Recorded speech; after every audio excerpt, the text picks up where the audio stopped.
अस्सलामुअलैकुम वरहमतुल्लाहि वबरकातुहू। उम्मीद करता हूँ आप खैरियत के साथ होंगे, आफ़ियत के साथ होंगे। आज जो हमारा टॉपिक है वो 5.3 है। और यहाँ पर आपको वो आपने हमने से पहले जो है वो बेसिकली लूप के बारे में पढ़ा था। और हमने वाइल लूप को स्टडी किया था कि वाइल लूप का सिंटेक्स क्या होता है, वाइल लूप के ज़रिए वाइल लूप की एग्जीक्यूशन कैसे होती है। ठीक है, और हमने एक एग्जांपल की थी टेम्परेचर वाली, जिसके ज़रिए उसने वाइल लूप को इस्तेमाल करना सिखाया था। अब वो वाइल लूप की मज़ीद एप्लीकेशन आपके साथ शेयर करेगा यहाँ पर। और 5.3 is about using the while loop for input validation. तो बेसिकली आपने हमने पढ़ा था ना पीछे कि भाई आपका एक प्रोग्राम जो है वो गुड प्रोग्राम, वो ऐसा होना चाहिए कि वो जो अगर यूज़र बैड इनपुट करे, रॉन्ग इनपुट करे, तो उसको वो हैंडल करे। यानी कि आपने अगर दो नंबर को डिवाइड करना है और यूज़र ने दूसरा नंबर ज़ीरो दे दिया, तो आपको डिवाइड नहीं करना बल्कि यूज़र को बताना है भाई तुमने दूसरा नंबर ज़ीरो दिया है तो डिवाइड बाई ज़ीरो तो पॉसिबल ही नहीं है, तुम सही वैल्यू दो। या अगर आपने एक प्रोग्राम लिखा जो कि रेक्टेंगल का एरिया कैलकुलेट करता है, तो अगर यूज़र ने रेक्टेंगल की विड्थ या लेंथ नेगेटिव दे दी, तो आपके प्रोग्राम को चाहिए कि वो एरिया कैलकुलेट ना करे बल्कि बताए यूज़र को भाई तुमने जो लेंथ और विड्थ दी है ना वो नेगेटिव दी है, तो नेगेटिव लेंथ तो पॉसिबल ही नहीं है, तो इनपुट सही करो। ठीक है, तो ये इनपुट वैलिडेशन हम वाइल लूप के ज़रिए जो अब करेंगे। पहले तो ये होता था ना कि हमने कहा भी हमने फर्स्ट करें जो रेक्टेंगल का प्रोग्राम लिखा उसमें हमने चेक किया अगर लेंथ लेस देन ज़ीरो, तो हम यूज़र को कह दिया भाई आपने लेंथ जो हमें नेगेटिव दी है ये पॉसिबल नहीं है, लेंथ जो है पॉजिटिव दें। और हम प्रोग्राम टर्मिनेट कर देते थे, हम कहते थे यूज़र को दोबारा प्रोग्राम चलाओ और हमें पॉजिटिव लेंथ दो। अब हम प्रोग्राम टर्मिनेट करना नहीं चाहते, हम चाहते हैं कि यूज़र जब तक हमें सही इनपुट ना दे हम आगे चलेंगे नहीं। मिसाल के तौर पे यूज़र ने लेंथ एंटर की और वो नेगेटिव एंटर कर दी, तो हम कहेंगे भाई यूज़र को पॉजिटिव लेंथ दो, हम प्रोग्राम टर्मिनेट नहीं करेंगे। हम यूज़र को कहेंगे भाई आप हमें पॉजिटिव इनपुट दें, तब हम आगे चलेंगे। अगर फिर नेगेटिव देता है फिर हम कहते हैं भाई पॉजिटिव इनपुट दो। तो जब तक यूज़र पॉजिटिव इनपुट नहीं करेगा हम उससे बार बार लेंथ की वैल्यू मांगते रहेंगे। तो ये इस तरीके से हम वाइल लूप को यहाँ पे यूज़ करेंगे फॉर इनपुट वैलिडेशन। तो देखें जैसे इसने आप एग्जांपल दिखाई है कि हम यूज़र कहते हैं भाई enter a number in range 101 and 100। हम यूज़र कहते हैं भाई तुम 1 से लेकर 100 के दरमियान जो है ना वो वैल्यू एंटर करो।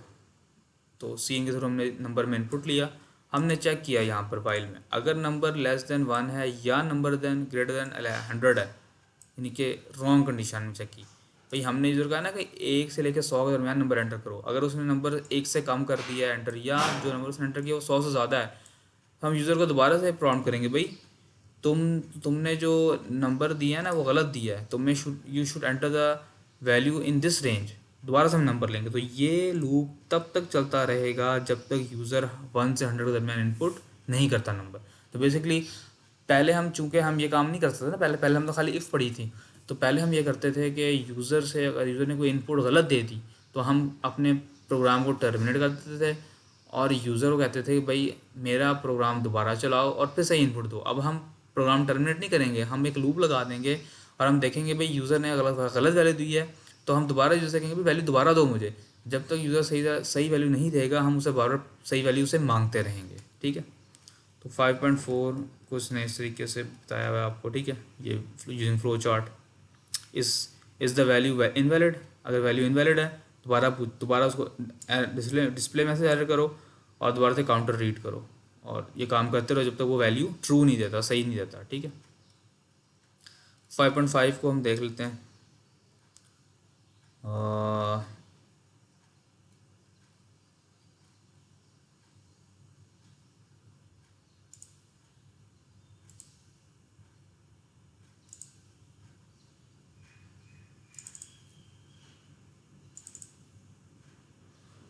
तो यहाँ पर इसने इसी तरह इनपुट वैलिडेशन को ही बयान किया हुआ है। तो बेसिकली यहाँ पे वो इस प्रोग्राम कमेंट को पढ़ लेते हैं तो हमें पता लगेगा प्रोग्राम करता क्या है। This program calculates the number of soccer teams that a youth league may create from a number of available players. Input validation demonstrate with the while loop. ठीक है, तो सॉकर टीम जो है वो बनानी है, तो उसके लिए एक सॉकर टीम के अंदर जो मिनिमम प्लेयर्स हैं वो 9 हो सकते हैं और मैक्सिमम प्लेयर 15 हो सकते हैं। ठीक है, किसी भी सॉकर टीम के अंदर, फुटबॉल की टीम के अंदर 9 से कम या 15 से ज़्यादा प्लेयर नहीं हो सकते। तो ये हमने नेम कॉन्स्टेंट डिफाइन कर दिए उसके बाद हमने यूज़र से पूछा कि भाई तुम नंबर ऑफ़ अवेलेबल प्लेयर्स बताओ, भाई टोटल नंबर ऑफ़ प्लेयर्स कितने अवेलेबल हैं, और तुम बताओगे number of desired players per team, तुम कितने बंदे पर टीम चाहते हो ये भी बताओ मुझे, ठीक है। नंबर ऑफ़ टीम्स कितनी बनानी है ये बताऊँगा, मैं बताऊँगा, और लेफ़्ट ओवर्स कितने हैं, ठीक है। कितने बाकी बचेंगे वो मैं बताऊँगा कैलकुलेट करके, ठीक है। तो ये प्रोग्राम बेसिकली यूज़र से जो है ना पूछता है कितने कितने नंबर ऑफ़ प्लेयर्स अवेलेबल हैं, और फिर पूछता है कि तुमने कितने प्लेयर्स जो हैं पर टीम तुमने रखने हैं, तुम बताओ। और वो जो पर टीम से नंबर रखना है ना वो 9 से 15 के दरमियान होना चाहिए। ऐसा नहीं हो सकता कि किसी टीम में क्या मैंने 8 बंदे रखने हैं, नहीं, वो बंदे किसी भी टीम में 9 या 15 से दरमियान में होंगे, ठीक है। और फिर हमारा प्रोग्राम उसको बताएगा कि भाई तुम्हारी कितनी नंबर ऑफ़ टीम्स बनेंगी इन प्लेयर्स के साथ जितने टोटल अवेलेबल हैं, और कितने प्लेयर्स बाकी बच जाएंगे, ठीक है। तो हमने सबसे पहले क्या किया, यूज़र से इनपुट ली कितने नंबर ऑफ़ प्लेयर्स अवेलेबल हैं, सबसे पहले यूज़र से पूछा कि how many player do you wish per team, कितने प्लेयर तुम पर टीम चाहते हो ये बताओ भाई मुझे। अगर वो जो उसने एंटर किया है टीम प्लेयर, वो अगर मिनिमम प्लेयर यानी कि 9 से कम है, यानी कि या वो फिर वो 15 से ज़्यादा है, तो फिर हम उसको प्रिंट करेंगे भाई you should have at least, minimum player का मतलब है 5, यहाँ पे वाई 5 उसकी value 9, you should have at least 9 but not more than 15 players per team. How many players do you wish per team, दोबारा उसे इनपुट लेंगे। अगर फिर से वो कोई वैल्यू देता है जो कि 9 से 15 के दरमियान नहीं है, फिर हम उसको ये प्रॉम्प्ट करते रहेंगे। तो ये लूप तब तक चलता रहेगा जब तक user valid team players enter नहीं करता। वैलिड टीम प्लेयर हमारे केस में क्या है, 9 से 15 के दरमियान, ठीक है। जैसे वो 9 से 15 के दरमियान एंटर करेगा कंट्रोल बाहर आ जाएगा, और फिर क्या होगा, यहाँ पे हम उससे पूछेंगे भाई कितने टोटल प्लेयर्स अवेलेबल है, कितने प्लेयर्स अवेलेबल हैं, ठीक है। और अगर उसने अवेलेबल प्लेयर्स जो हैं वो 0 या 0 से कम दिखा दिए, मतलब अगर क्या भाई टोटल प्लेयर्स मेरे पास 0 हैं, तो भाई उसकी तो टीम नहीं ना बन सकती, या 0 से कम हो वो तो एग्जिस्ट नहीं करता, फिर हम इनपुट वैलिडेट करेंगे यूज़र से प्लीज़ एंटर और ग्रेटर, प्लीज़ एंटर 0 और ग्रेटर, ठीक है। 0 या उससे ज़्यादा एंटर करो ठीक है। तो ये कंडीशन तब तक चलती रहेगी, ठीक है। ये भी इनपुट वैलिडेशन है, यहाँ पे भी इनपुट वैलिडेशन हुई और यहाँ पे भी इनपुट वैलिडेशन हुई। तो बेसिकली आपने देखना ये कि आप जो प्रोग्राम कर रहे हैं ना, तो उसमें जो आप यूज़र से इनपुट ले रहे हैं, तो आपने ये सोचना है कि भाई यूज़र जो इनपुट हमें कर रहा है तो ये गलत भी कर सकता है, तो वहाँ पे आपने इनपुट वैलिडेशन करनी है। और कैसे करनी है, इस वाइल लूप के थ्रू करनी है। और वाइल लूप के ज़रिए कैसे करते हैं ये आपको वो एक्सप्लेन कर रहा है। जैसे इसने यहाँ पर टीम प्लेयर की करनी थी वैलिडेशन, कोई टीम प्लेयर जो है किसी रेंज में होने चाहिए, तो किसी रेंज में अगर आपने इनपुट को वैलिडेट करना है तो वो ऐसे करना है जैसे इसने करके दिखाया। और अगर आपने ये चेक करना है कि कोई वैल्यू नेगेटिव ना हो तो वो ऐसे करना है, ठीक है। तो it depends upon input validation criteria क्या है, ठीक है। आगे क्या काम करें, नंबर ऑफ़ टीम्स कितनी होंगी भाई, जितने टोटल नंबर ऑफ़ प्लेयर्स हैं उसको टीम प्लेयर पर डिवाइड कर दें तो नंबर ऑफ़ टीम्स आ जाएंगी। और लेफ्ट ओवर हमें मालूम करना है तो बड़ा आसान काम है, हमें पता है कि लेफ्ट ओवर हम कैसे निकालते हैं, हम रिमाइंडर ऑपरेटर से लगाते हैं। तो जितने प्लेयर्स हैं उसका रिमाइंडर आप टीम प्लेयर से ले लोगे तो वो लेफ्ट ओवर हमारे पास आ जाएंगे। तो उसको हम चला लेते हैं।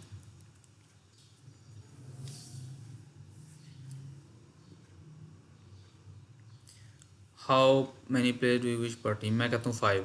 देखें जो समझेगा नहीं जी मुझे 9 से 15 मैं एंटर करके दो। मैं कहता हूँ 6, फिर वो नहीं मानेगा। मैं कहता हूँ जी 16, तब भी नहीं मानेगा। मैं कहता हूँ 15.5। तो ये देखें काम ख़राब हो गया ना। वैसे ये काम क्यों ख़राब हुआ ये सोचिएगा ज़रा, ये काम क्यों ख़राब हुआ, ठीक है। व्हाट्स हैपन, क्या हुआ होगा आपके ख्याल से। चलाते हैं दोबारा से। हम कहते हैं जी 16 प्लेयर, तो कहेगा नहीं जी मैं राज़ी नहीं हूँ। अच्छा जी मैं कहता हूँ मैंने 10 बंदे हर टीम में रखने हैं। अच्छा मैं, वो मुझसे पूछेगा कितने प्लेयर्स अवेलेबल हैं टोटल, मैं कहूँगा जी 0 प्लेयर अवेलेबल है। नहीं जी, कहेगा 0 ग्रेटर करो। मैं कहूँगा -1 अवेलेबल है। कहेगा नहीं जी गलत कह रहे हो। मैं कहता हूँ -9 गलत। तो मुझसे इनपुट लेता रहेगा जब तक मैं करेक्ट इनपुट नहीं करता। मैं कहता हूँ जी टोटल मेरे पास प्लेयर जो है ना वो हैं 99, ठीक है। तो लो जी 99 प्लेयर्स हैं तुम्हारे पास। तो अब तुम्हारे जो टीम्स हैं वो 9 बनेंगी, ठीक है, जिसमें हर एक टीम में 10 बंदे होंगे और 9 प्लेयर जो हैं वो लेफ्ट ओवर में होंगे, ठीक है। तो उम्मीद करता हूँ कि आपको ये बात समझ आ गई होगी। तो हम अब ये चेक पॉइंट क्वेश्चन आ गए हैं नीचे, ठीक है। तो ये आप कर लीजिएगा, ठीक है। तो थोड़े से ही हैं और एग्जांपल्स भी कर लीजिएगा, कोई प्रॉब्लम हो तो पूछ लीजिएगा। 5.4 भी हम इसी क्लास में कर लेते हैं क्योंकि छोटा सा टॉपिक था। तो काउंटर्स, तो काउंटर्स क्या होते हैं? A counter is a variable that is regularly incremented और decremented each time a loop iterates. तो काउंटर एक वेरिएबल होता है जो कि जब जब लूप चलता है ना तो उस वक्त वो इंक्रीमेंट होता है या वो डिक्रीमेंट होता है। ठीक है, हर लूप की आइट्रेशन में या तो वो इंक्रीमेंट हो रहा होगा या वो डिक्रीमेंट हो रहा होगा। 5.6 से इसका एग्जाम्पल से आपको इसका यूजेज जो है ना वो बयान करेगा। 5.6 को हम देखते हैं। 5.6 में क्या है, छोटा सा प्रोग्राम है। इसने जो है ना वो this program displays a list of numbers and their squares. Basically ये प्रोग्राम जो है वो लिस्ट ऑफ नंबर और उसके स्क्वेयर्स जो है ना वो प्रिंट करता है। तो कौन सा यानी कि 1 से लेकर 10 तक नंबर हैं तो उनके स्क्वेयर्स भी डिस्प्ले करेगा और नंबर भी डिस्प्ले करेगा। तो मिनिमम नंबर 1 है, मैक्सिमम नंबर 10 है। इसने नेम कांस्टेंट डिफाइन कर दिया, स्टार्टिंग नंबर है और मैक्सिमम नंबर है। अच्छा जी, अब देखें int while int sorry int num is equals to min number. तो इसने ये यहाँ पे ये नंबर जो है नंबर ये एज अ काउंटर यूज़ किया है। ठीक है, और इसको असाइन क्या किया है, मिन नंबर असाइन कर दिया, 0 1 असाइन कर दिया। ठीक है, सी आउट इसने लिखा नंबर स्क्वायर। ठीक है, नंबर का स्क्वायर क्या होता है, ये मतलब ये प्रिंट हो जाएगा ऐसे और फिर ये लाइन प्रिंट हो जाएगी। तो बेसिकली ये इस तरह से लिखा हुआ आएगा और लाइन इस तरह से लिखी हुई आएगी जी। अब वाइल लूप आ गया, कंडीशन टेस्ट होगी जी। Num is less than equal to max number, num में क्या पड़ा है, 1 पड़ा है। 1 is less than equal to 10, जी हाँ जी कंडीशन ट्रू है। आ जाओ जी इधर, क्या होगा, नम डिस्प्ले होगा। क्या डिस्प्ले होगा जी, नम में 1 डिस्प्ले होगा। ठीक है, डबल टैप दी हुई है, दो टैब्स की स्पेसेस हैं। उसके बाद क्या प्रिंट होगा, स्क्वायर है ना इनका, दोनों को मल्टीप्लाई कर दें। 1 × 1 आंसर इज़ 1। ठीक है, अब देखें इंक्रीमेंट हुआ, ये काउंटर है ना काउंटर, ये अब ये इंक्रीमेंट हुआ, दिस इज कॉल्ड काउंटर। इसमें एक इंक्रीमेंट हुआ, दोबारा कंडीशन टेस्ट हुई, दोबारा ये प्रिंट हो गया। अब अगली बार 2 आ गया था, 2 का स्क्वायर 4 होता है। उसके बाद दोबारा से इंक्रीमेंट हुआ, 3 का स्क्वायर 9 होता है। तो ये देखें हर आइट्रेशन में ये जो नंबर है ये बारी बारी इंक्रीमेंट हो रहा है एक, तो इसको हम काउंटर बोलते हैं। ठीक है, ये इसने कॉन्सेप्ट बताया था ना, अ counter is a variable that is regularly incremented और decremented each time a loop iterates। तो जब जब इस लूप की वाइल लूप की आइट्रेशन चलती है तब तक ये जो नंबर है ना, ये जो काउंटर है, जो हम काउंटर बोल रहे नंबर जो है, ये हर बार इंक्रीमेंट होता है। ठीक है, और आपने देखा कि 1 से लेकर 10 तक हमने जो स्क्वायर है वो प्रिंट कर दिए यहाँ पे। ठीक है,